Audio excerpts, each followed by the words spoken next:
Check out this absolute dinger that's going to make me some money. 350 quid? Wrong. Got it for 200. Even though she advised me the clutch was bad, that didn't stop me from driving the 60 miles back on a clutch that was about to go. Getting straight into the mechanics, wasting no time. First port of call, get the battery out, get the wiring loom out the way, coolant pipes, and oh, look at that, fresh coolant. Good sign that this engine's been well looked after. Got my trusty Ryobi light flooding the area, but I'm having some troubles just because the previous two Fiestas I've worked on are slightly different from this one. In terms of the loom location, the clips, it's a slightly different engine variant because it's an earlier model. All of these are disconnected. This is all disconnected. That's disconnected but not coming off. Time to get rid of these hoses and zip tie it all back. And I'll disconnect the final bits and bobs all around, drive shafts out, and then it should be good to go. Wheel hubs are off, just got to get the bottom arms off, and then we can get the drive shaft out. Oh yeah, just got to get the bottom arm off. Ended up taking me an hour. Annoyingly, there's a lot in this video that I missed out, like taking the drive shafts out, for example, but I was just short on time. Okay, here we go, sit rep. It's cold. Everything is disconnected. That jack is currently holding up the engine, so I'm gonna get an engine crane to hold that in place so I can use the jack to help lower the gearbox. Now on to the main event, gearbox off. Get all the bell housing bolts off, and here's a quick tip. When you get the bolts out, stick them in a piece of cardboard where you found them, and that way, A, you don't lose your bolts, and B, you know where to put them back. Gearboxes can be pretty resilient at times, so give it a few love taps with a hammer. Down in one, assisted by the trolley jack. There's a lot of people who like to just lift them off by themselves, and I'm not one of those people. Clutch bolts off, just got to pry the pressure plate and clutch off the flywheel, and that clutch doesn't look bad.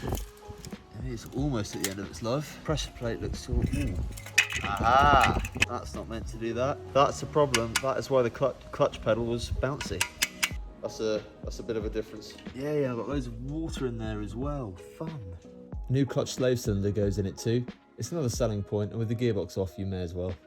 I haven't used a clutch alignment tool because I ain't got one at the moment, but I've checked all the way around the flywheel, clutch and pressure plate.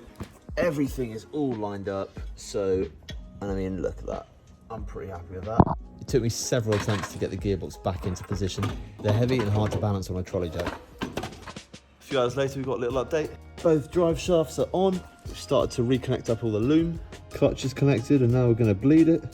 Most of the loom is plugged in. I'm just doing the gear linkages now, and this gear linkage doesn't have a bush, so we're going to put a new one in, and then we should have gears. Right, that's it. Everything's plugged in, ready to go. I'm just going to check to see if it runs before I put loads of coolant in. I'm doing this because if it doesn't run properly and I've got to take it all off again, there's no point in me taking hoses off that I've just filled up with coolant.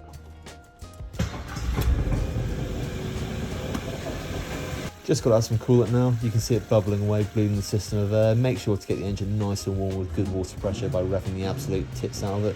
Now for the advert, it's make or break. Starting off with a video of the car running for peace of mind of the customer. Lots of photos showing it off, and also any rough parts of the car. And you also want to add a chunky description with lots of sales points and bad points of the car as well. Pause to read. It was a few days before some genuine interest. Neil pops up, and immediately I'm skeptical. Judging by the lack of profile picture, generic English name, I'm thinking it could be another time waster or a scammer. But I've got to entertain all ideas of the sale because literally anybody could be the buyer, which Neil was. I put it up for $950, which he was willing to pay full price for until the day he viewed it and a check engine light came on, which ultimately cost me 100 quid, and the car ended up selling for 850 quid. So the cost breakdown. I bought the car for 200 quid, spent 15 on travel, £10 on fuel, £103.99 on the clutch, and 20 quid on gearbox oil, coolant, etc. and miscellaneous expenses. My total expenditure was £358.99, and with it selling for 850 quid, it left me with a profit of £492.01. And if you've enjoyed this car flip, I've done several others on my channel, check them out. And if you've really enjoyed it, please hit the like button.